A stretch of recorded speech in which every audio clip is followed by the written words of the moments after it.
पाप या पुण्य शरीर करता है या आत्मा? पाप और पुण्य का फल किसको मिलता है, शरीर को या आत्मा को?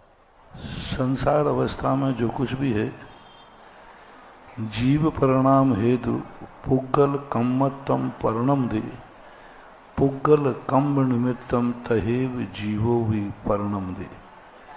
पूज्यवर कुंद कुंद महाराज समय साल। जीव जो है पुद्गल कर्मों का निमित्त पाकर के परिणमन करता है, पुद्गल जीव का निमित्त पाकर के। संसार अवस्था में किसी एक कर ही नहीं सकता, संयोगज पर्याय कहलाते हैं। दोनों मिलते हैं तब दोनों अपना रिएक्शन करते हैं, दोनों। जैसे हल्दी और चूना है, हल्दी का रंग पीला है, चूने का रंग सफेद है, लेकिन दोनों को मिला दिया जाए तो लाल रंग हो जाता है। अब लाल कोई अलग से चीज नहीं आई, उन दोनों के मिलने पर दोनों ने अपनी पर्याय लाल रूप पर कर दिए, दोनों ने पन करके। अब दोनों अलग रहते तो कदापि लाल नहीं होते। इसी प्रकार संसार में जीव, पुद्गल, शरीर दोनों एक दूसरे में निमित्त हैं। सुख और दुख को भोगने वाला आत्मा ही होता है, शरीर उसमें निमित्त बनता है। पुण्य और पाप पुद्गल रूप होते हैं, लेकिन पुण्य और पाप का परिणाम जीव रूप होता है। इसलिए दोनों को बराबर भागीदारी है, एक को कम नहीं, दूसरे को ज्यादा नहीं। जीव उपादान रूप में प्रस्तुत है, शरीर निमित्त रूप में प्रस्तुत है।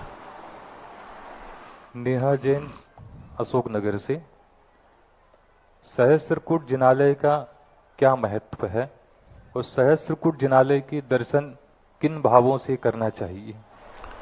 सहस्त्रकूट जिनालयों का जो भी कल्पना आई है, ये सहज 1008 नामों से आई है।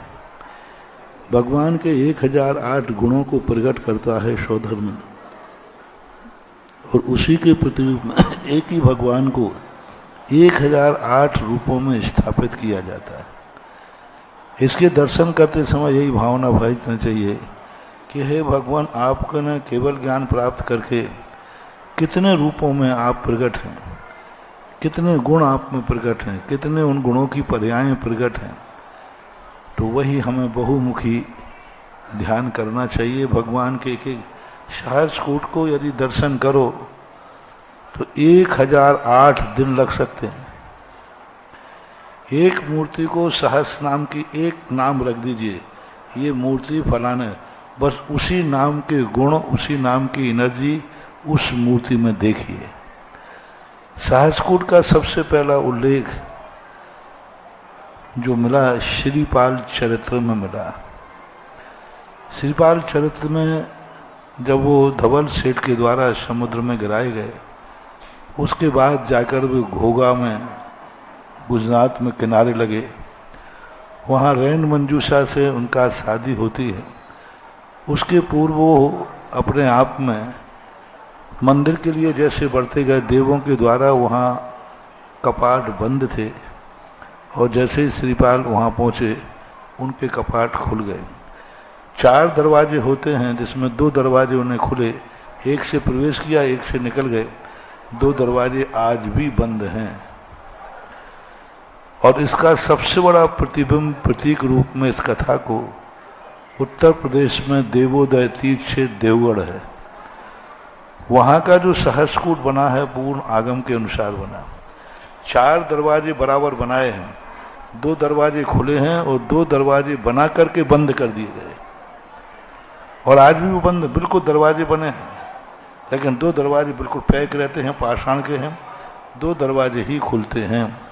तो इस श्रीपाल चरित्र की कथा से मिलते हुए ऐसा चित्रण मात्र पूरे भारत में सहस्त्रकूट बहुत देखे, लेकिन जैसा आगम में वर्णन है ऐसा सहस्त्रकूट मात्र भारत में देवगढ़ देवोदय तीर्थ क्षेत्र में ही है। सहस्त्रकूट बहुत बने हुए हैं, छोटे बड़े सहस्त्रकूट बने हुए हैं, और आज कीर्ति स्तंभ के रूप में सहस्त्रकूट बन रहे हैं। लेकिन आगम में जो कथा दी है उस कथा के अनुसार हुबहू वैसा ही सहस्त्रकूट ललितपुर के पास जो देवोदय तीर्थ से देवगढ़ है उसके अंदर बना हुआ है। जो मैंने यदि दर्शन किए और देख करके आगम से मैच किया, बराबर बना हुआ। विवेक जैन, सागर, मध्य प्रदेश से। जैन धर्म में मूर्ति पूजा पहले से है या भगवान महावीर स्वामी के आने के बाद मूर्ति पूजा प्रारंभ हुई? जिज्ञासा का समाधान करें।